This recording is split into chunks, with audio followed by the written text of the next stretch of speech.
Hi, Katerina here with Tori. Hi. She just spilt her coffee on a pillow, but it actually looks like it's fine, so. Yeah. Sorry. Ignore me. Thank you for everyone who's been listening, and hope you had a really good Christmas. I guess this will be up before New Year's Eve. I hope the holidays have been kind to you. We are going to read a quote from one of my favorite artists and talk about it. This artist is Bri Wenke, and if you go to my Instagram, you'll get to see me share things from this artist, and I have some G Slays in my house from her. Her work is really incredible, really beautiful, but also her and Sam Reuter are two artists that I have a lot of their stuff in my house. And not only is their art really beautiful, but the messages behind the art they're really impactful. And they post these things, they share these meanings of the paintings that they do, and they tend to really speak to my soul. They're really incredible women. And so Tori actually had the idea to talk about this today, which is the first that I didn't spring a topic on somebody. So this will be we came up with this topic like 5 minutes ago. It was like, we need to do the podcast, Tori. She's like, I have an idea to pitch you. So yeah, this is the first one that I'm also doing on the fly, but it's about something that we've talked a lot about, and we're going to start with this quote from Bri, this artist I just told you about, who, so it's something I've thought a lot about, and when I first read this, it really spoke to me. So here we go. We learn young that Western symmetry and beauty reigns supreme, but being exotic is more interesting. We learn that whiteness is a step ahead, but tan skin is sexier.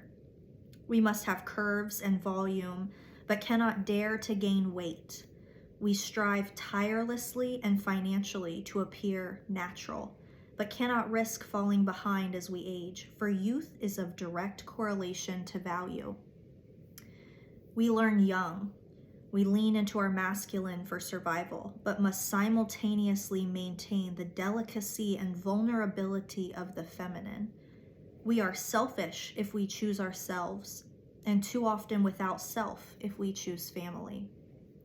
To be a woman is to embody the opposites, to make the impossible possible, to carry on as a walking contradiction, existing and striving to find a home somewhere between two beasts. Oh, it gives me chills. Gets you right in the soul. So real.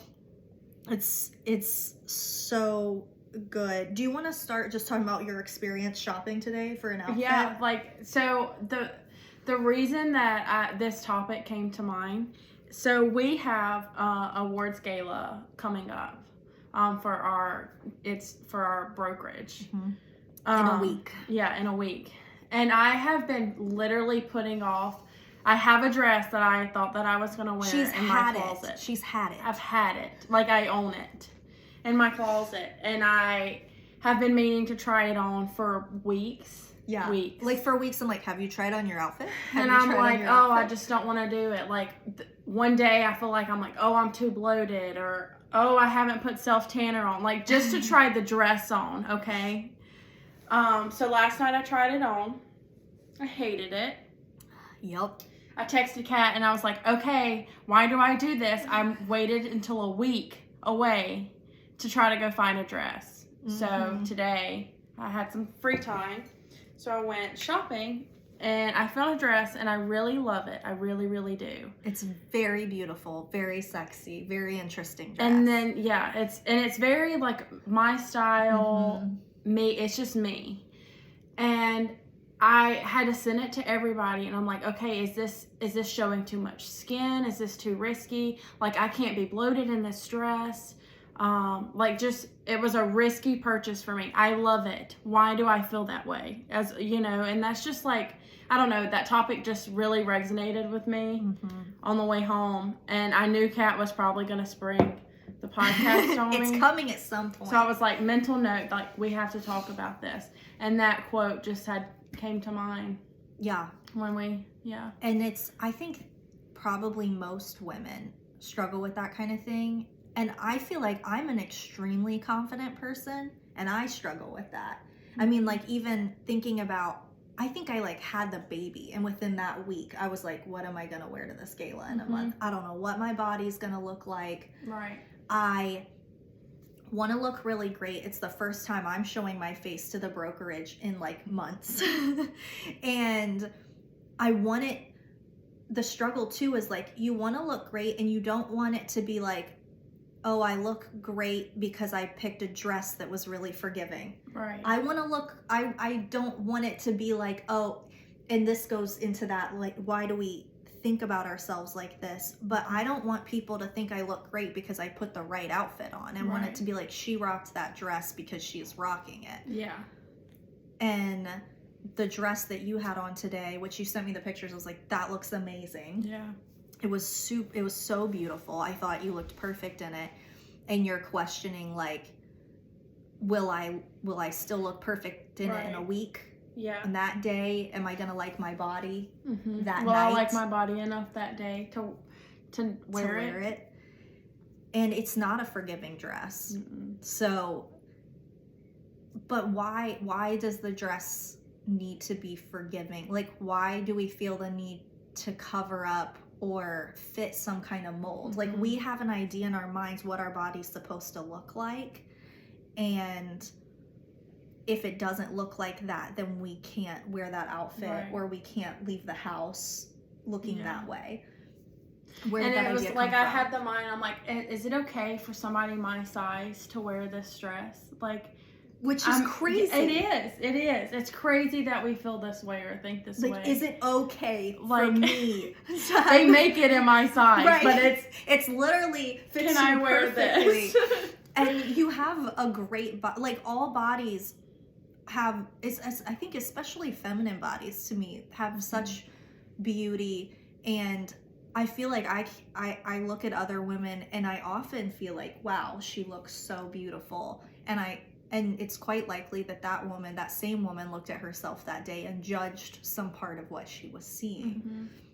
Because we have this idea of this mold we need to fit, or if you have a certain body or a certain lifestyle or whatever, that you can't look a certain way, or you're not supposed to wear certain things. Like, what is it that makes you feel like you're not supposed to have a slinky dress on? Yeah. That's crazy. It's your body. And who made these rules? Right. Who told us these things? Who told us that we don't belong in these dresses? Or, like, you have kids and sometimes people all of a sudden, you're a mom. Yeah. And what you're supposed to look like that. Right. Like, you're supposed to shrivel up and never show another ounce of skin because you had a child. Yeah. Like, and it was, so another thing that comes to mind, so last night, I had some friends over, like, going through my closet looking for something to wear for New Year's, because we got tickets and we're gonna do the whole New Year's thing. And, like, a lot of the stuff that I picked out was, like, very sparkly and glamoury and like me, but their response was, like, it looked too, like, adult-like. She's like, this looks like something you would wear to work. And it's so funny, our perspective on how we view things, and, like, it's just... We've been brought up in a society that has painted a picture for us of what we're supposed to look like, and an unrealistic standard where we're seeing magazine covers, Instagram posts, all of this stuff that's fake. Like, it's angles and it's lighting and it's makeup and it's touch-ups. We're not gonna look like that. That's not even, I mean, it's even worse now. It's Instagram and Facebook. Like, these are our peers now. Absolutely. And we've all done it ourselves. Yeah. I did an Instagram story. I probably should do it in a post because it would be more meaningful. But I did a story a while back where I posted 2 different bikini pictures of me from the work trip at the beginning of the year, because in one of them I look like I have this fantastic body. Like, it looks really, really good. But I was pregnant at the time, and it wasn't public information yet. And then I had this other picture where you can tell I'm pregnant, and I look pregnant, and I look curvier.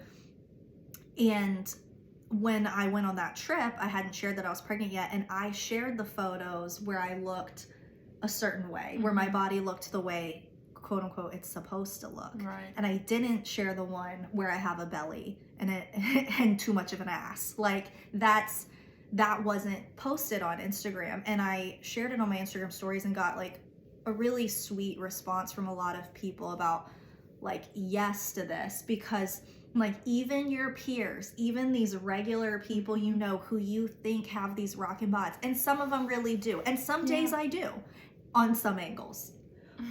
But guess what? If I turn to the side and I'm relaxed for a second in the same bikini on the same day, I don't look like that anymore. And I don't have any problem with you I don't think there's anything wrong with posting the very best version of yourself online. And we all do it. I mean, and let's celebrate each other. Like, if you got a banging picture of your banging bod, like, I'm gonna, fire emoji. That's awesome. You look hot. But let's not compare our least favorite versions of ourselves to the versions we see online that is the very best of what anybody has to offer. So you're right.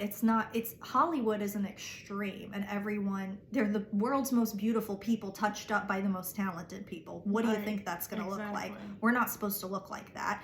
But also our peers and what they're posting, we're not going to look like that either. And they don't look like that. And for me, like, I feel like I get, and it's coming from as a compliment that I'm photogenic. But I take it as an insult because I'm like, okay, am I catfishing people? Like, is that... like, you look really good in pictures. Yeah, like, you're very photogenic. Okay, am I not in real life? No, there was a man who said that to me once. He was talking to my roommate in college, Tatum. And I walked in the room, and I don't know if him and I hadn't met each other up close before or something. And he said something like, wow, you're really photogenic. Like, it was like his first reaction. I was like, that is kind of an insult. Yeah, friend. I'm like, I know you mean it as a compliment. So I'm cuter online, is what you're saying. Yeah, exactly. Facebook me is cuter. Hold on, I'm gonna let this dog in. We've got dog spill, babies. Yeah, Kat was like, I hope the baby sleeps through this. We'll do this really quick. Yeah, no, Theo. Yeah, so fitting time to do the podcast. It's been really tricky. Yeah. We're still figuring that out. The baby guarantees nothing when she goes down for a nap. The dogs need to come in and out. Today is my first day wearing real pants in a really long time. So we're making progress, but the sleeping and oh gosh, and I need to make sure I have my phone on Do Not Disturb before something terrible happens. Yeah, so it's not all... There's not room for you, buddy. No doggies. It's not all easy peasy.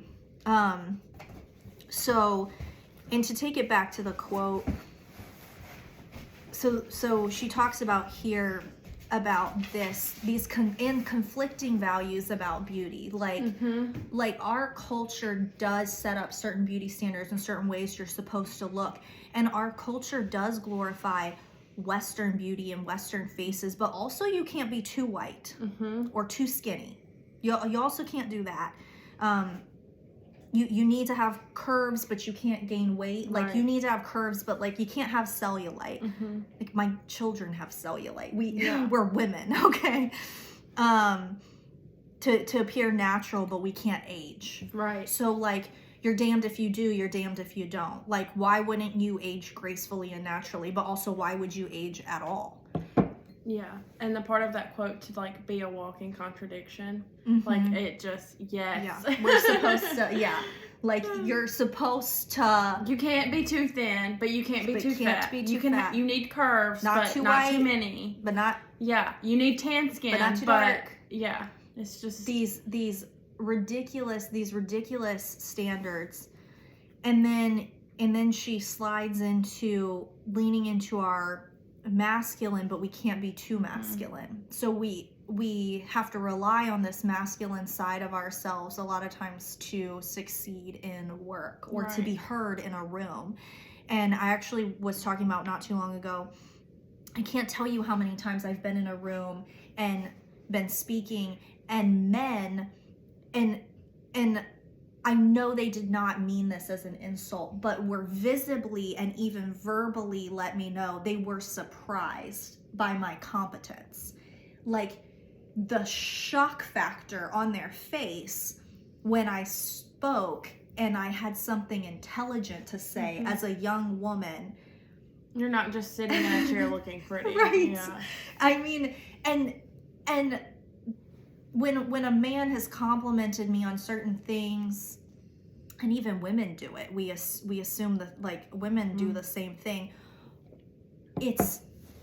I know it's not coming from a place of malice, but what it lets me know is you made assumptions about me when you saw me. And by the way, if I showed up looking uglier, that's not okay either. You don't want to hear me talk if I show up here and I don't look a certain way. And if I do look a certain way, well, I can't be smart also. Yeah. So you can't have it all. No. So we have to society expects us to lean into this masculine for survival, which I've very much had to do. I feel like I'm good at that. But then we're supposed to still be feminine and likable and sweet. We're supposed to be sweet. And I probably slack on that more, especially in a room of men, maybe with my girlfriends. And then we are selfish if we choose ourselves, and too often without self if we choose a family. Like, and I know you feel that, and I feel that, and in different ways. In different ways. Because you're in a season of choosing yourself, and you don't have kids, and you don't know what or when you might want certain things. And I chose to have a family, but definitely have for years and years put myself completely aside in many ways. Like, my bare minimum needs were not met. There was no consideration of self for a long time. And that was the sacrifice that was made, and it's not okay. But it's what we're like. If you choose not to have kids or you choose not to start a family, you're being selfish or you're too self-centered. Right. But then you start having something's kids. Wrong with her. Right. If she doesn't want What's a family. wrong with her? Yeah. Or why won't her man give her a family? Yeah. There's something wrong. You're too selfish, or like there's something sad that you haven't sacrificed enough or something. And then, but also if you choose a family, then people wonder where you are and why you're not showing up a certain way or maintaining a certain persona. Or you're not a true woman if you haven't had a kid. Like society tells you these things. Oh, for over and over again. And it goes back to that contradiction, because like you're not fully a woman, or you're lacking something in value if you haven't had a kid. But also if you had a kid, your body is now valueless. Right. And you better wrap that body up. We don't want to see it anymore. Cover it up. You're not sexy anymore. Right. It's like you're allowed to be sexy until you have a kid. You're like too free and you're too self-centered. And then when you have a kid, you're not allowed to be sexy anymore, and your body now has no value. Your only values it's like we're only valued as a caregiver. Like, how are you sacrificing for your family? What are you bringing to society? Right. And if you haven't had a kid, then you're lacking some kind of value. And when you do have a kid, it's the only value that you're seen for. And heaven forbid you ever choose your career or yourself over those children. And I'm definitely someone who has sacrificed a ton for my kids, and I would do it again. But there have been lines where I've sacrificed too much and I've taken it too far, and I haven't taken care of myself. And on another level, when you are not taking care of yourself first, you can't show up for those kids properly. You can't delight in them and have joy in them when every ounce of you is already drained out. Right. You're just going through the motions. And there are moms in situations where it's not so much of a choice. There are moms in desperate situations where they're working so hard, like especially a lot of single working mothers in poverty. They're doing the very best that they can, but some of us are in situations where we have a little bit more control, and we need to think about that. If we're allowing ourselves to live in an environment, in a situation that is impacting the kind of mom that we could be. And I know when I'm exhausted, I mean, right now I'm exhausted, and I'm definitely less patient with my kids. I have a newborn. That season will pass. But if I'm putting myself in a situation that's draining me to the point where I'm not able to delight in my children, I'm not able to show up for them with patience and gentleness, that's something I need to look at and be like, how am I treating myself, and where am I putting myself that this is the kind of mom I'm going to be? But, and on the flip side of that, I think allowing society to tell you that you would be more valuable if you had children, or you're less valuable if you don't make that choice, is not okay. It's a very serious decision, and it's a huge life-altering thing. And it comes off as selfish, but you're actually being the opposite of that. If you feel like it's your time to do that, or you've analyzed this and you don't think it fits your lifestyle or it's for you right now, like, you are being the complete opposite of being selfish. Absolutely. And, yeah. Because if you don't, it's intentional. Yeah, and if you don't feel like you want to have a child right now and show up for that child fully, then you shouldn't be. Right. That's not the proper place and time to have a child is when you feel like it is the time and place. So there's no right time logistically. Because children are wildly inconvenient and expensive and difficult. Love them. So there's no, like, logistically, there's not a right time. But emotionally, that time to have a baby is when you feel like it's that time in your journey. And if you don't feel like that, then why would you bring a person into that situation? And I'm not saying that, like, isn't the perfect. This is the perfect scenario that you're giving. Right. Like, and if you get knocked up and you're like, well, I wasn't going to have a kid and I don't feel ready, that doesn't mean that you're not going to be a great mom. Right. Just to be clear. And I mean, I didn't want to be pregnant this year, and I was, and have a baby, and I love her, and she's wonderful. So I'm not saying that can't be it, but when it's a conscious decision and you're trying to, and you're making conscious decisions about your life, the right time to do something is when you know it's the right time, not because somebody told you would be more valuable if you did that thing. That you're missing something.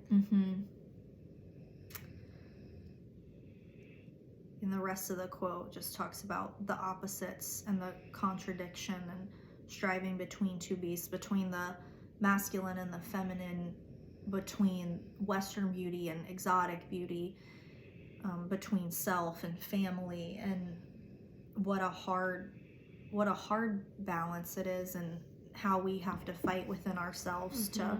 And, like, you can't let yourself go, but you're also judged if you go get Botox, or, like, absolutely. You can't age, but you shouldn't alter. But you put fillers in your face. Your face. It's just very quick. If anyone ever gives me a compliment, I'm very quick to be like, I've spent money on fillers and Botox. Now, to be clear, it's been a year, and I'm very upset about that. Because I was pregnant and now I'm breastfeeding. So, but the first thing that's going to happen when I'm done breastfeeding is I'm going to go back and I'm going to get some Botox and some fillers. But I absolutely do not want women to think that I haven't done anything to slow my aging process, or that I've been pregnant or breastfeeding every year since 2018. That is crazy. And it is crazy. And 2023 will be no exception. I will be breastfeeding in 2023. And I've been very tired. And my face wouldn't look like this if I hadn't gone to get fillers and Botox. And my face does not look amazing all the time, but I would definitely look a lot more haggard if I hadn't done that. And I don't want women to think that they're supposed to look fresh, or their skin or their face is supposed to look like plump or fresh or wrinkleless without. And some people have amazing genes, and like, good for you. Yeah. I don't. I have like skinny white people genes, and my face looks hollow and tired without help. But it is. I have the opposite. Tori's face is I'm actually full all amazing. around. She's naturally has a great face, and by the time I was Tori's age, I could have already used some Botox. So maybe you'll get to hold off longer than I did. Hold on to that. Good for you. We're all blessed with different things. That one's not me. But the point being, there's like this stigma behind things like Botox and fillers and being quote unquote fake. But there's also judgment on you if you look like you're aging. And it goes along with the body thing of like, if there's a pound in the wrong place in this dress, I shouldn't be wearing it. And it's like, that's a woman's body. That's, I mean, in an ideal world, we would be able to celebrate our bodies and what we look like, because they are beautiful, and we are women, and we are curvy, and we're not curvy in the places that Hollywood said we need to be curvy. We're curvy. We're all unique individuals, and we're curvy in different places, and we have cellulite in different places. And like, I just had a third baby. Things are gonna look a certain way, and like, I bought yeah, you could probably hear the dog snoring. It's just, there it is. There's no way around it. But I ordered shapewear because I know I'm gonna want it for this event. And I don't think, again, like, there's no shame in that. There's no shame in looking however you want to look. Or like, I love Botox and fillers and shapewear and heels and fake nails. All of it is great. But I think a little bit, it's important to pay attention to the motivation behind it and remind ourselves that it's okay that you don't naturally look a certain way. Like, I've had 3 kids. I'm not gonna look like the way I look when I have shapewear on. Ever, probably. Like, that's not gonna be my body, and that's okay. And like, there are stretch marks that are never gonna completely disappear. And that's okay. I brought life into this world. I did this amazing thing. And also, like, again, we're women, we have curves, and those curves are not going to be filled out exactly how Hollywood said they should be filled out, but that doesn't make them any less beautiful. Like, you're sexy because your body is unique and wonderful. And it's okay to like, I have a hard time with my body a lot of the time. Probably more than I feel good about it. It's okay to feel that way too. It's okay to not, I mean, do not take it to an extreme, but I mean, it is okay for you to feel like you would be happier with yourself if you've lost a couple of pounds, or if you've gained a couple, or if you put extensions in, or like, if you do those things or want those things, that's okay too. And it's okay if you don't want those things as well. Yeah. Well, I think the point there is, it's, if there's something you want to do for yourself and your own happiness to feel more comfortable in your skin, like, by all means, do it. I mean, absolutely. Like, a year ago, I went and got a face full of fillers and Botox, and it was one of the best decisions I ever made. When the guy, it was 3 hours of needles in the face. And ouch, by the way. Oh, yeah. Woo! It hurt real bad. Actually, when he was doing it, like, most of the fillers and Botox did not hurt. And I'm using that term relatively. Yes, needles are painful, but like, they were totally fine. There were just like a few places that it was like, there was one point where I almost passed out. So there were moments that hurt real bad. And like, after 3 hours, it starts to get very painful. But later that night, I was like, I'm gonna die. My face was so swollen. But sorry, that was a sidetrack. 3 hours of needles in the face. And when he finished putting needles in my face for 3 hours, I did not look like in that moment what I was going to look like when all the swelling went down. You have like weeks of swelling that your body has to get past, and like the filler and stuff has to settle into your face. So you look the way that I described it was I looked like handsome Squidward. For anyone who has seen the episode of SpongeBob where they make Squidward handsome and like all his facial features are really extreme, like extreme cheekbones and this like plump lips and like this like chiseled jawline. Like I looked like handsome Squidward and it was terrible. It was really terrifying. And I sent a picture to my mother and she's ridiculous and was like, oh my God. I'm like, Mom, it's temporary. Yeah. Give it a second. Moms. Yeah, mothers. She's like, you were so beautiful. Thank you for telling me I'm not beautiful anymore. I appreciate it. It's like the first time I dyed my hair, my mom was like, oh my gosh, your hair was so pretty. Right. Like, why would you want to ruin it? I'm like, okay. Thank you, thank Mother. you. Appreciate it. Yeah. No, my mother straight up, like within like a week or two of me getting the fillers in my face, my mom was like, listen, I'm always gonna think you're pretty. You were prettier before. Like, I remember this because you were like, logistically, I'm not. I'm like in a literal sense, Mom, I wasn't prettier before. My face now is more symmetrical. Yeah, I'm like, it's not. Yeah, I'm like, this isn't an opinion. You can. This is like. By fact, I am prettier now. Like beauty there's numbers and math behind beauty and what makes a face more beautiful. Mm-hmm. And the surgeon who now does this art of working on people's faces, like it is a science and a math and an art. I was like, you're wrong, Mom. Like objectively, I was not prettier before, but thanks. I spent a lot of money to be uglier, according to you. And I will say, even not having had Botox and fillers in the last year, a lot of the fillers that I had are supposed to last a year and a half. And I am telling you, the way that my face looks now would be a lot worse if I hadn't had those fillers. Like, I know what kind of wrinkles I can get and where my face likes to crease and look hollow and tired, and I really do think I look a lot less tired. So anyway, he got to the end of the 3 hours of needles and handed me a mirror and was like, you're really swollen, everything's like really extreme. And I started crying, like real tears. And he was like, oh, are these happy tears or sad tears? Because apparently sometimes people cry sad tears in that situation because they're like, my face. It's a little shocking to see someone freshly needled up like that. Mm-hmm. And I was like, these are happy tears coming out. We're good. But it was a moment for me of change and doing something that was just for me, mm-hmm. that I wanted to do.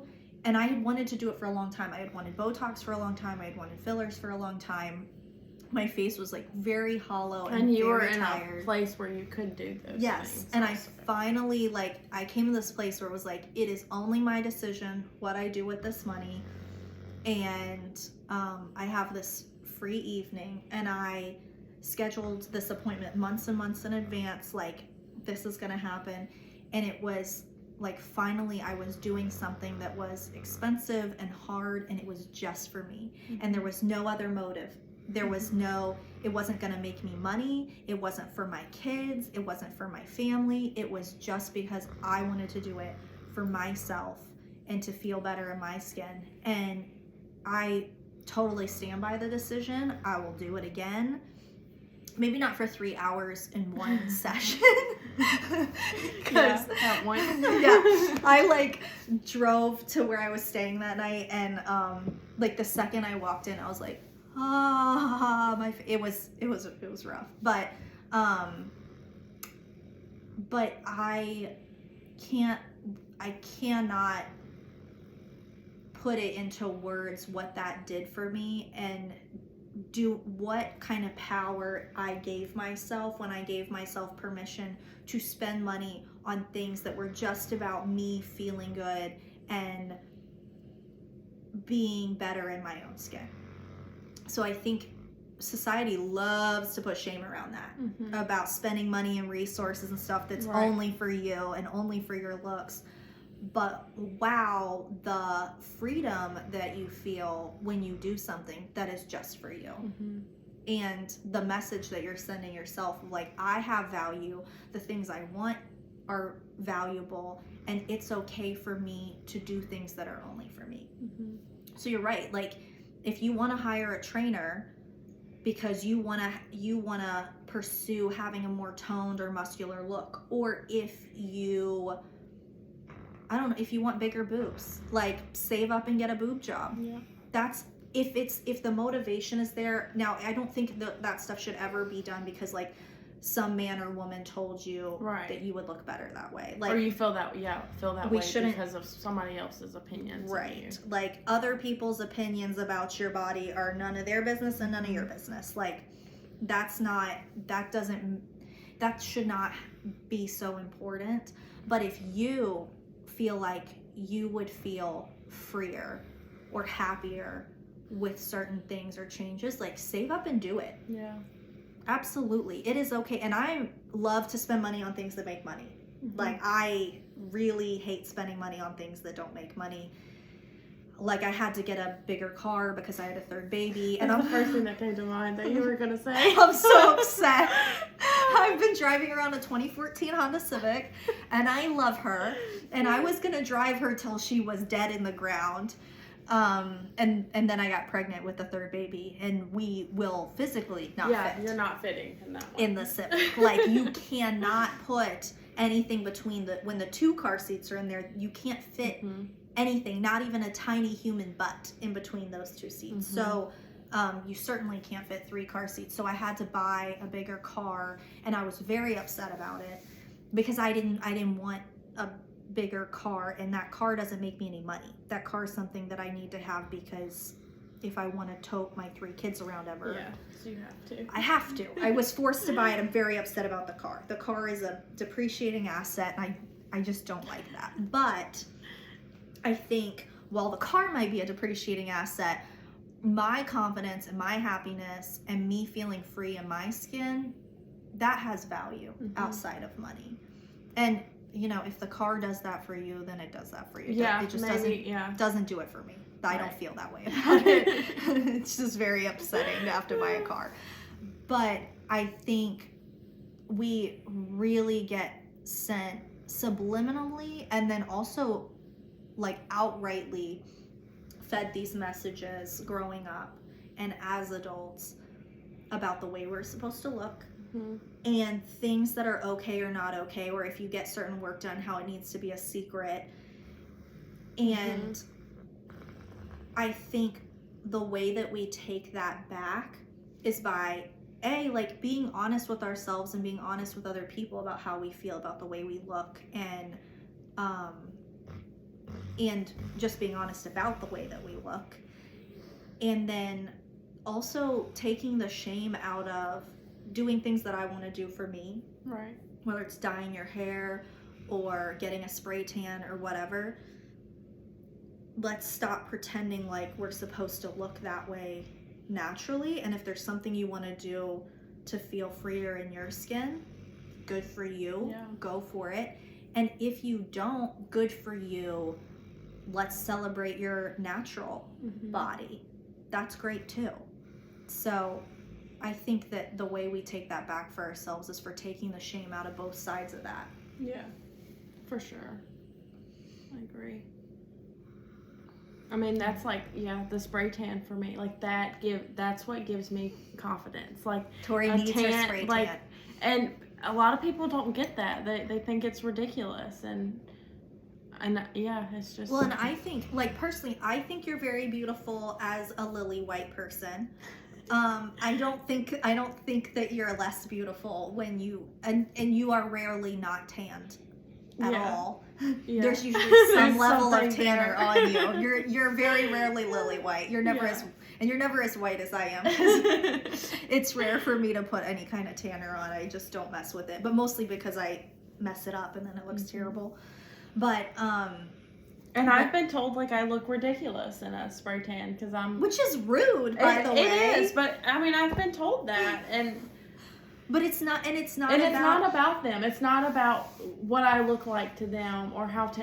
It's something that I enjoy doing for myself, and that I feel more confident in my own skin. Right. So go for it. Yeah, exactly. Yeah. And no, and I've done, when I have used self tanner in the past, there was a man once that was like, and this was like within the last like 2 years, there was a man that was like, I feel like you looked prettier when you didn't have that. I'm like, I didn't put this on for you, sir. Like, I didn't ask you for your opinion about the way that I look. And if you feel better with the self tanner, then put it on for that reason. Yeah, and just let me have it. Right. You know? Yeah. So like, I don't feel like you're less pretty without it. But also, like, who am I to tell you you're being ridiculous or it's a waste of time? Or like, it's not a waste of time if you feel good because of it, or you enjoy it. Like, enjoying something or liking something, like liking the way your face looks if you've had work done, or liking the way your skin looks if you have a spray tan, or liking the way your hair looks if you bleach it. That's not a waste of time. No. If it brings you joy, then why do we have this need to tell people to not spend time on that kind of stuff? And I will say, I was thinking today, a couple of my nails are broken, which really it really bothers me when my nails break. And I was thinking today how I probably have to stop getting my nails done. I've been so last year when the year started, I got my face done and I started getting my nails done. And I was like, this year I'm making a commitment to myself to get my nails done consistently. And I did it the whole year. Consistently got my nails done. Yeah, you did. I started it with you. Here we are. She started it, didn't finish it. And I have had people ask before, they're like, well, isn't it a giant waste of time? It's like, okay, maybe, but no, not for me. And there's something about having your nails done that makes you feel like you've got it together, you feel good about the way you look, and there's something about the way, for me, when a woman has her nails done, like, if she can have her nails done, she must have her act really together. And I love having my nails done, and I love them not being chipped. Like, if you paint your own nails, it's like immediately your nail polish is coming off. Like, it doesn't matter what you buy or what you do. No, it's not like the salon. It just does. It's not the same. I don't care what it is. It's not. So there's something about having your nails done, and they're perfect for that couple of weeks, and it feels right. It feels like you can tackle things. Like, for me, that's very valuable. And this morning I was thinking about it, and I'm like, this year I probably have to go ahead and stop getting them done, because logistically with the newborn, I just don't know how I'm gonna keep making that happen. So my friend Ashley, who's on my real estate team, came with me the last time I got them done, and right after the baby was born, and held the baby while I got my nails done, and that was the sweetest thing, and it meant so much to me, and it felt so good to get my nails done. I don't know that I can have someone come sit with me every couple of weeks while I get my nails done. Like, do I really want to hire Tori to sit? I mean, she'll do it, but like, is that really is that worth it? I don't know. So, and it made me sad this morning, because I'm like, that might be something I have to give up. And there are seasons of life where it's not an option. Maybe it's money, maybe it's time. Yeah. But like, and I mean, that was, for me, it was the money part. I was like, I can't spend this every 2 weeks. And it is sad. So it can be like I can't do this right now.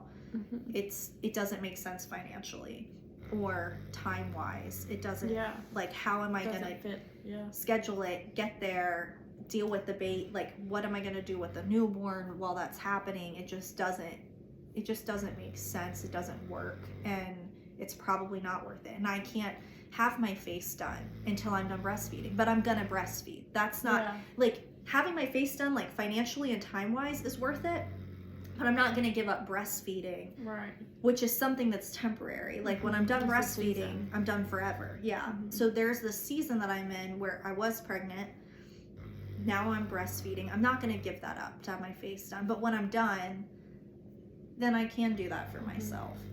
And I fully plan to, definitely am going to. I got like laser hair removal, which just makes life so much easier. And then I got pregnant, had to stop doing that. It's a lot. gotta change.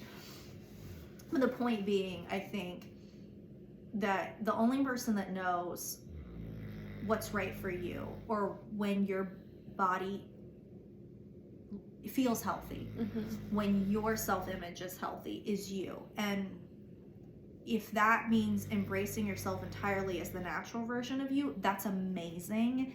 And I love a natural woman's body and the way our curves are uniquely made. Like, I think women are so sexy and so beautiful. There's a lot of naked women art in my house. Sometimes people come over and they feel like it's too much, but I'm definitely not done adding art to this home. But like, I mean, when I come across art of a naked man that I like or that's beautiful, then I'll buy that too. I just haven't seen it yet. Oh, yeah, we haven't found it yet. We just haven't come across it, so I'll let you know when that happens. But really, I think that women are really beautiful, and I want my girls to know that, and it's part of why I feel like it is so important to have this real art here and to be very free about my body. My girls see me naked constantly. I hope to continue doing that. I don't want to set an example for them of someone who is uncomfortable in their skin and who is judging themselves constantly. So like, even if I feel judgmental about things with my body, I don't want to give that gift to them. The gift I want to give to them is like, I'm comfortable, this is my body. Or as they get older, if I do feel uncomfortable, maybe having a conversation with them about how I feel or how they feel, because it is normal and it is okay to have insecurities.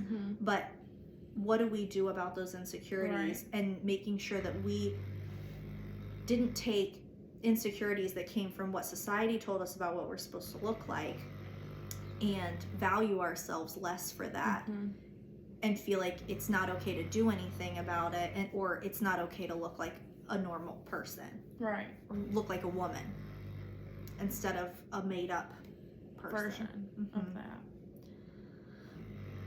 Any other thoughts, Tori? No. I like this topic. Yeah. I could probably talk about this on and on. We could do a part 2 of this. Yeah. We'll bring this up later. This will come up again. But for the record, Tori looked amazing in her dress. It was really beautiful. She bought it. I did buy it. I'll see if I really hope you wear it. Yeah. Because it's sexy and it's beautiful. And I've ordered several dresses. We'll see what happens.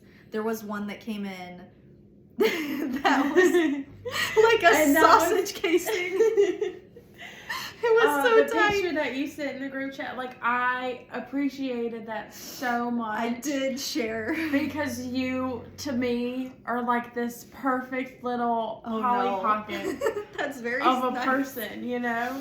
And it's like you, in your postpartum body, had the same struggle that I do. And I was like, yes! I have boobies right now.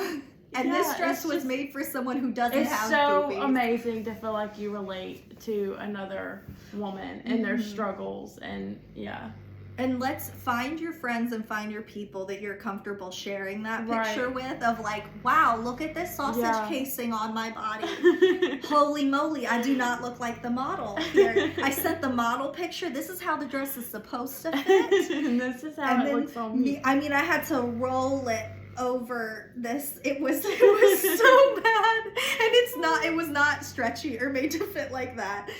And Demi was like, "You look beautiful." Like, sweet. thanks. She's a girl's girl. Oh yeah. She's being raised right. And then this morning I put these pants on. Oh yeah. This was great.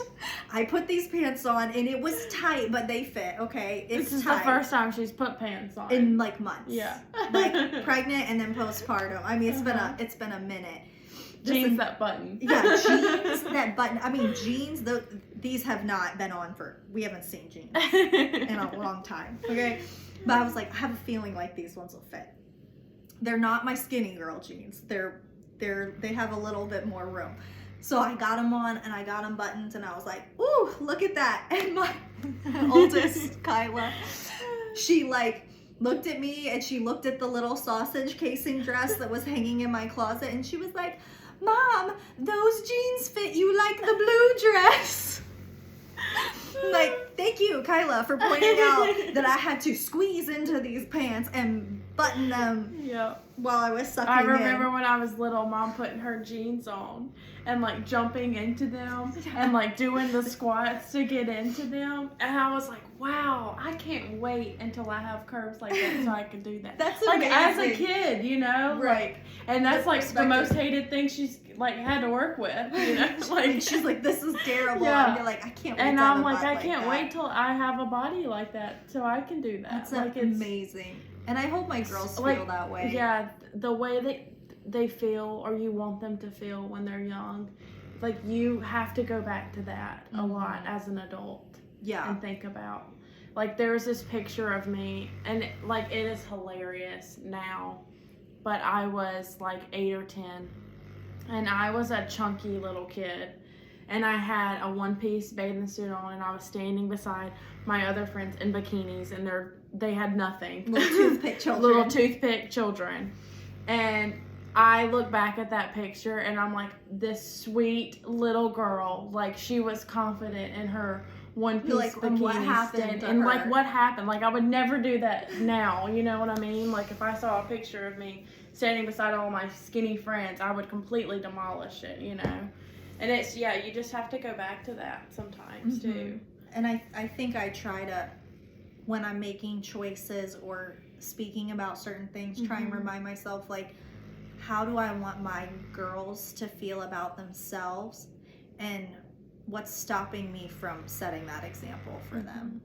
And, like, letting them know they're beautiful. And I mean, it was sad. It's sad for me to look at that photo and, like, I had no idea that I was the thick girl, you know, like it's so sweet. I had so much confidence in that photo. And like, and why can't we have who that changed now? her, right? You know? Who told her that wasn't good enough, or that your curves were lesser than someone else's lack of curves? Like, why do we receive these messages to the point where we feel that way? And like with my girls, I now have 3 daughters. They're all gonna have different bodies. Like you can already tell with Kyla and Demi, they don't have the same body type. And I think they're both perfect. Obviously, I'm their mother. Right.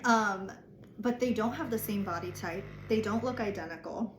They're not the same color. Salem's not the same color that they are. They're not the same color as each other. Yeah. And like, what kind of environment can I create here, and what kind of example can I set that that all of these skin tones are beautiful and valuable, and all of these body types are beautiful and valuable, and there's not something lesser in one color eye or one color hair.